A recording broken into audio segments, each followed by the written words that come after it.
जिनकी नई नई शादी होती है, इसलिए उनसे कहा कि ज्यादा रोजे की हालत में थोड़ा दूर ही रहो,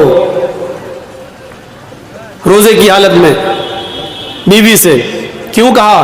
क्योंकि नई नई शादी हुई है, थोड़ा करीब आओगे, दिल बहक गया, कहीं ऐसा ना हो कि रोजा ही खराब कर बैठो। तो अल्लाह के नबी सल्लल्लाहु अलैहि वसल्लम ने मना किया है, रोजे की हालत में ज्यादा करीब मत हो।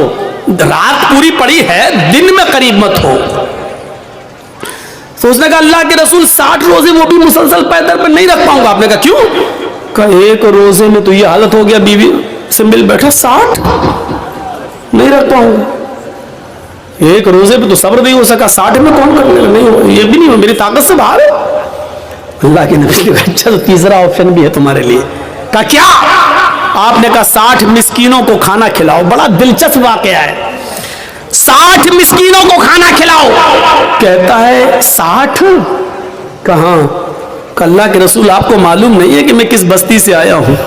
कहा किस बस्ती से आया हूं? अल्लाह के रसूल मैं फला फला बस्ती का रहने वाला हूं और मेरा हाल यह है कि सुबह अगर खा लेता हूं तो शाम को भूखा सोता हूं, और शाम को अगर खाने को मिल जाए तो सुबह नहीं मिलता है। एक टाइम नसीब है, एक टाइम नहीं। और आप हमसे कह रहे 60 मिस्कीनों को खाना खिलाओ। अरे हमें तो 2 टाइम खाना नसीब नहीं हो रहा, 60 को कहां से खिलाऊंगा? अल्लाह के नबी ने कहा यही 3 रास्ते थे, चलो एक और रास्ता निकालता हूं तुम्हारे लिए। नमाज का वक्त हुआ, नमाज पढ़ने साहबा आए। नमाज के बाद आपने साहबा को बताया तुम्हारे भाई को ऐसी ऐसी परेशानी हो गई है, इसके लिए कुछ मदद करो, कुछ चंदा अंदा करो। साहबा ने चंदा किया, कोई 2 खजूर लाया, कोई 5 खजूर लाया, कोई 10 खजूर लाया। 10 किलो का एक टोकरा भर गया खजूरों का, इतना बड़ा टोकरा। अल्लाह के रसूल ने कहा लो ये तुम्हारे भाइयों ने तुम्हारी मदद की है, चलो इस 10 किलो खजूरों के टोकरे को उठाओ, अपने गांव में ले जाओ, अपने कबीले में, और वहां जितने गरीब हैं उनमें तकसीम कर दो, तुम्हारा कफारा अदा हो जाएगा। जाओ। हंसने लगा। अल्लाह के नबी ने कहा क्यों हंस रहे हो? अल्लाह के रसूल आपने कहा अपने गांव में ले जाओ और गरीबों में बांट दो। कहां? कहा अल्लाह की कसम मुझसे ज्यादा गरीब मेरे पूरे गांव में कोई है ही नहीं। क्या बोला? अल्लाह की कसम, अल्लाह से, अल्लाह की कसम पूरे गांव में मुझसे ज्यादा गरीब मेरे पूरे गांव में कोई नहीं है। ये सुनकर अल्लाह के नबी भी हंस दिए, सहाबा भी हंस पड़े। अल्लाह के नबी ने कहा अच्छा जाओ तुम ही खा लो और अपने बच्चों को खिला दो, जाओ कफारा अदा हो जाएगा। गुनाह भी कर बैठा, वो जिसको कहते हैं हम बिस्तरी, बीवी से हम बिस्तरी भी कर बैठा, बड़ा गुनाह कर बैठा। गुलाम आजाद करने की भी ताकत नहीं रही, 60 रोजे भी नहीं रख सकता, मिस्कीनों को खाना भी नहीं खिला सकता। अब लोगों से चंदा भी हुआ तो चंदे को भी बांटना नहीं चाह रहा। कह रहा अल्लाह के रसूल किसको था? गरीबों में बांटने का हुक्म है ना, गरीबों में कैसे बांटू? मुझसे ज्यादा तो कोई गरीब है ही नहीं मेरे पूरे गांव में। तो अल्लाह के रसूल ने कहा जब तुझसे ज्यादा कोई नहीं है तो ये तेरे ही लिए जायज हो गया, तेरे बच्चों के लिए जायज हो गया। जा खा ले और तेरा गुनाह भी माफ, तेरा वो कफारा भी अदा हो जाएगा। जरा तसव्वुर करो कि इससे ज्यादा सहूलत और इससे ज्यादा आसानी हमें और आपको कहां मिलेगी? ये इस्लाम है, इस्लाम, ये दीनो सहल है, दीनो सहल। इसलिए मेरे भाइयों इस पर अमल करिए। और एक चीज मैं आज आपको जरूर बताना चाहता हूं, उससे आपको इबरत मिलेगी। नमाज इस्लाम का सुतून है। नौजवानों याद रखिएगा, आपको जाना है जाइए, लेकिन इस वाक़े को सुनकर जरूर जाइएगा जो मैं सुनाने जा रहा हूं। अल्लाह तबारक व तआला ने नमाज के सिलसिले में क्या फरमाया, ये सुन लीजिएगा। वमन आरज़ान ज़िक्री फ़इन्ना लहू मईशतन ज़न्का, जो अल्लाह के जिक्र से एराज करेगा, जो अल्लाह के जिक्र से एराज करेगा, जो मेरे जिक्र से एराज करेगा, हम उसकी रोजी को तंग कर देंगे। 1.5 घंटा हो गया आपका माइक सेट नहीं हुआ, कैमरा, ताज्जुब है यार, इतनी देर में तो लड़की सेट हो जाती है, आप नहीं कर पा रहे। अब हमको क्या मालूम, हम थोड़ी बनाते हैं, आप लोग बना रहे हैं, लेकिन उठना बैठना अच्छा नहीं लगता ना, मैंने पहले ही कहा था।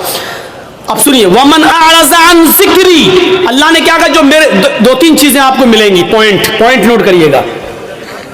ये आयत बहुत बार सुनी होगी मौलवियों से, लेकिन आज मुझसे सुनिए 2 चीजें बताइए। वमन आरज़ान ज़िक्री फ़इन्ना लहू मईशतन ज़न्का, जो मेरे जिक्र से एराज करेगा। अभी एराज बताता हूं किसको कहते हैं, अब बताना पड़ेगा। एराज बंगाल का माहौल, एराज, मौलाना साहब एराज।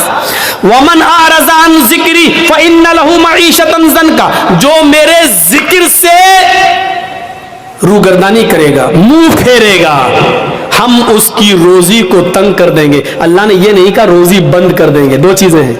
अल्लाह ने क्या कहा? रोजी तंग कर देंगे, ये नहीं कहा रोजी बंद कर देंगे। रोजी तो मिलेगी लेकिन तंग कर देंगे। तंग का मतलब टाइट। अब टाइट की भी किस्म क्या है? आता तो बहुत है पैसा हमारे पास, एक दिन में हमारे पास 50-50, 60-60, 80-80 हजार रुपये आ रहा है, लेकिन शाम होने से पहले पहले सब खत्म हो जा रहा है, रुक नहीं रहा है। यह है तंग। आता है चला जाता है, आता है सब बची रहा है। मौलाना हाँ क्या बात, बरकत नहीं हो रही पैसे में, कोई दुआ दे दो। अरे यार वो मौलवी तुझे क्या दुआ देगा, बेचारा वो खुद 10,000 रुपए महीने में पढ़ा रहा है, उसकी रोजी में खुद बरकत नहीं हो रही है, वो खुद 8,000 रुपए महीने में पढ़ा, वो तो तुझे तारीफ देगा, वो तुझे कोई रास्ता बताएगा? है तू गलत जगह पे जा रहा है। वो दिल की तसल्ली के लिए कुछ लिख के दे दे, तू लटका ले, वो अलग बात है, लेकिन अल्लाह की कसम मौलवी के पास रिस्क में बरकत की कोई दुआ नहीं है। हम तो करे टूट जाता तो अच्छा होता। मौलवी के पास कोई दुआ नहीं है। अल्लाह ने साफ कह दिया अगर रोजी में बरकत चाहते हो तो ये तरीका अपनाओ। वमन अअरज़ अन ज़िक्री फ़इन्न लहू मईशतन ज़नका, जो मेरे जिक्र से एराज करेगा। यहां जिक्र से मुराद नमाज है, जिक्र से मुराद नमाज है। देखिए अल्लाह ने कुरान में दूसरी जगह कहा फ़इज़ा नूदिया लिस्सलाति मिन यौमिल जुमअति फ़सअू इला ज़िक्रिल्लाह या अय्युहल्लज़ीना आमनू इज़ा नूदिया लिस्सलाह, ईमान वालों जब तुम्हें जुमे की नमाज के लिए बुलाया जाए, इज़ा नूदिया लिस्सलाह, जब तुम्हें नमाज जुमा के लिए आवाज दी जाए, यानी अजान हो, फसअू इला ज़िक्रिल्लाह, तो तुम दौड़ पड़ो कहां? अल्लाह के जिक्र की तरफ, यानी नमाज के लिए। जिक्र से मुराद क्या है? नमाज। यहां जिक्र अल्लाह ने किसको कहा? नमाज को। यहां अल्लाह ने क्या कहा? वमन अअरज़ा अन ज़िक्री, जो मेरे जिक्र से मुंह मोड़ेगा, फ़इन्न लहू मईशतन ज़नका, हम उसकी रोजी तंग कर देंगे। मेरे जिक्र से मुराद नमाज, यानी नमाज के वक्त जो मुंह मोड़ेगा हम उसकी रोजी तंग कर देंगे। आप नमाज पढ़ना शुरू कर दीजिए, रोजी के दरवाजे खुल जाएंगे, रोजी के दरवाजे खुल जाएंगे। अब एराज किसे कहते हैं वो भी सुन लीजिए, मुंह मोड़ना किसे कहते हैं? मिसाल दूं,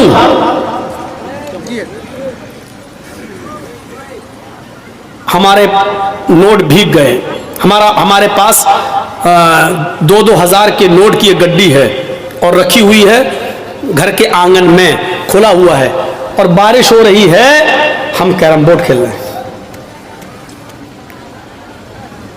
लोगों ने कहा बारिश हो गई है, वो देखो वो देखो वो देखो, नोट भीग रहे हैं। इसको कहा जाएगा नोटों से एराज करना।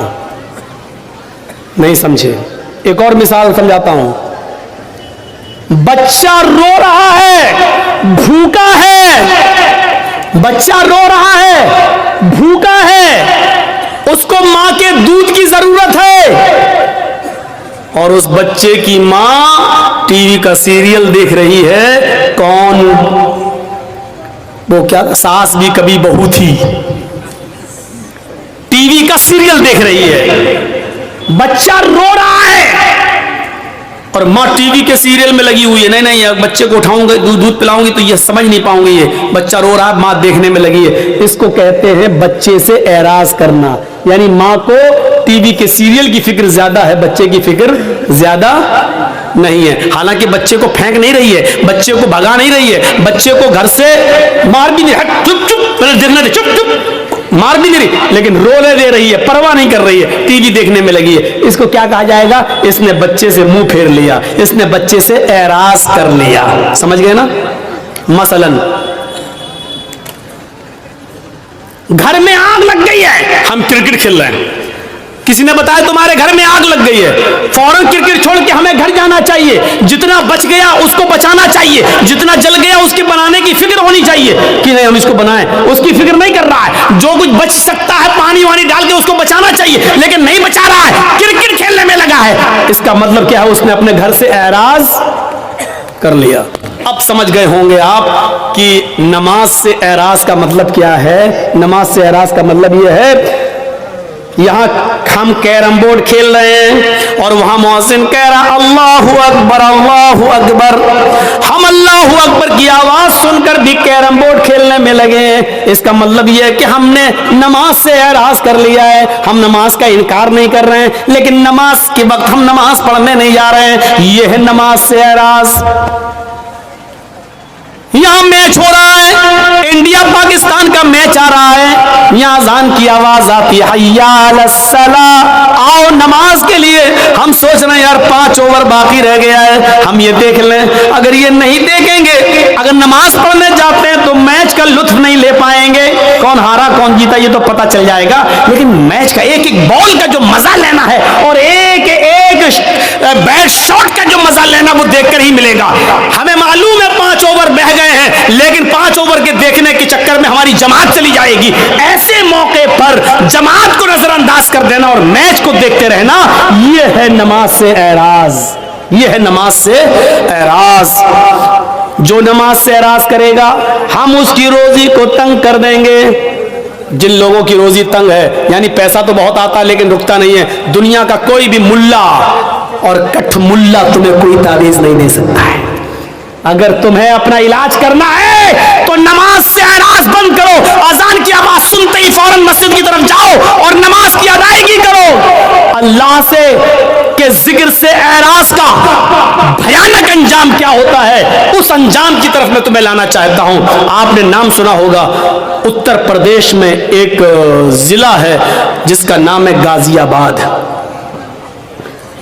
बाई रोड जब आप गाजियाबाद से दिल्ली जाएंगे, बाई ट्रेन की बात नहीं कर रहा हूं मैं, बाई रोड जब आप गाजियाबाद से दिल्ली जाएंगे तो गाजियाबाद और दिल्ली के बीच में एक कस्बा पड़ता है जिसका नाम है लोनी, जिसका नाम है लोनी।